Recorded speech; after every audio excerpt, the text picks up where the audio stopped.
seruan azan tidak dihiraukan, malah bermain game yang tak berfaedah. Waktu terbuang sia-sia dan kesempatan terbuang begitu saja.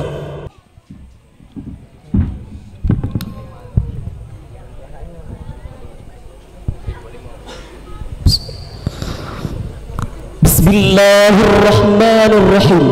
Assalamualaikum warahmatullahi wabarakatuh. Waalaikumsalam warahmatullahi wabarakatuh. Alhamdulillah, alhamdulillahi rabbil alamin. Wassalatu wassalamu ala asyrafil anbiya'i wal mursalin wa ala alihi wa sahbihi ajma'in. Amma ba'd. Puji beserta syukur mari sama-sama kita hantarkan kepada Allah Subhanahu wa ta'ala, yang mana oleh Allah telah memberi kita nikmat yang sangat besar, yaitu nikmat iman dan nikmat Islam, dan yang mana oleh Allah telah menciptakan langit tanpa tiang, bumi tanpa gantungan. Di tengah-tengahnya hiduplah di antara manusia yang selalu dalam kenikmatan yang Allah berikan. Salawat dan salam mari sama-sama kita curahkan kepada seorang revolusi Islam sedunia, pendobrak kebatilan, penghancur kemungkaran, pemberi rahmat ke sekalian alam, yaitu baginda kita Nabi Muhammad sallallahu alaihi wasallam, yang rela anaknya menjadi yatim, istrinya menjadi janda demi menegakkan kalimatul haq, yakni kalimah la ilaha illallah Muhammadur Rasulullah. Yang mulia Dewan Hakim yang saya hormati, dan yang saya hormati kepada pimpinan dayah Raudhatul Huda Mu'arrif, dan yang saya muliakan kaum muslimin dan muslimat yang insya Allah penghuni syurga. Amin ya rabbal alamin. Saya tidak memperpanjangkan mukaddimah, langsung saja saya masuki dalam penyampaian pidato saya yang pada malam ini berjudul Pemuda Masa Kini.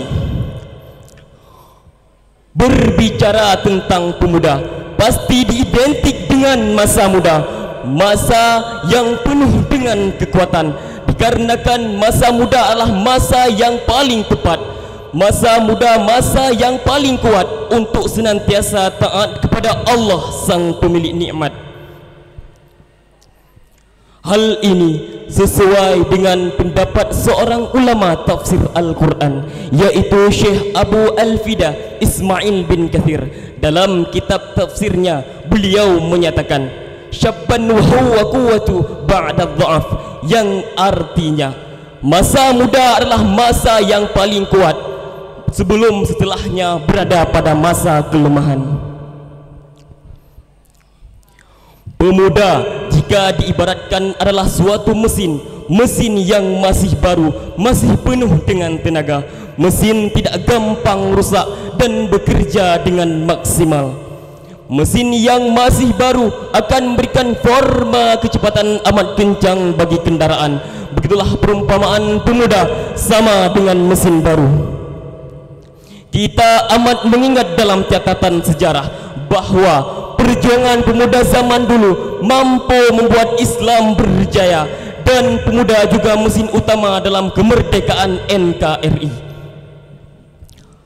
Usaha dan kegigihan pemuda zaman dulu mampu memberikan coretan tinta emas. Itulah yang harus dicontoh oleh pemuda masa kini. Sebagaimana Allah berfirman dalam Al-Quran surah Al-Kahfi ayat 13 yang berbunyi, A'udzu billahi minasy syaithanir rajim. Bismillahirrahmanirrahim. Nahnu naqussu 'alaika naba'ahum bil haqq innahum fityatun amanu bi rabbihim wa zidnahum huda. Yang artinya kami kisahkan kepadamu Muhammad cerita ini dengan benar. Sesungguhnya mereka adalah pemuda-pemuda yang taat kepada Tuhan mereka, dan kami tambah pula kepada mereka petunjuk. Ma'asyiral muslimin wal jumratul mu'minin rahimakumullah.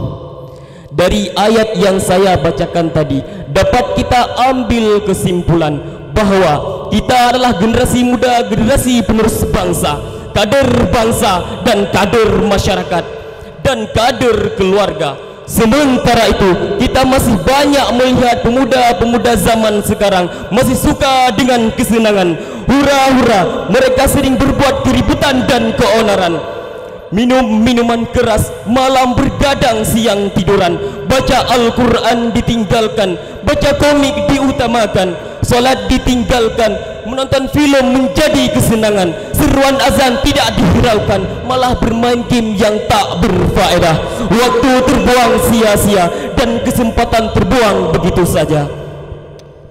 Untuk memotivasi jiwa para pemuda zaman sekarang, ingat kalimat dari Insinyur Soekarno, beri aku 1000 orang tua, niscaya akan kucabut semeru dari akarnya. Beri aku 10 pemuda, niscaya akan kugoncangkan seluruh dunia. Hadirin yang dimuliakan Allah, jangan jadi pemuda yang tak berfaedah, kerjanya cuma nongkrong di warung kopi, main HP, lalai dengan wifi. Jika diajak pergi mengaji, marahnya berapi-api. Cuma bisa omong tanpa aksi, cuma bisa mengomentari tanpa ikut memperbaiki. Pemuda yang malas dan bodoh akan susah di hari tua. Dia akan mendapatkan penyesalan dan kegagalan di hari tuanya itu. Oleh karena itu, pergunakan masa mudamu sebelum masa tuamu datang. Kejar mimpimu, tak apa berdarah-darah saat muda, asal jangan mandi darah saat tua.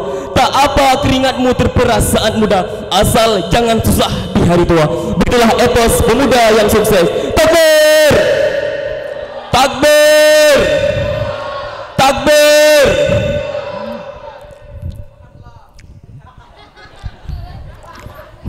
Ingat bahawa waktu yang diberikan oleh Allah Subhanahu wa taala akan dimintai pertanggungjawaban. Maka jangan sampai kita terjerumus ke dalam kesia-siaan dan hal-hal negatif. Dari pidato yang saya sampaikan dapat kita ambil kesimpulan, jadilah pemuda yang berguna di masa depan. Jadilah pemuda yang selalu taat kepada Allah dan berbakti kepada orang tua, dan jadilah pemuda yang berguna bagi agama dan negara.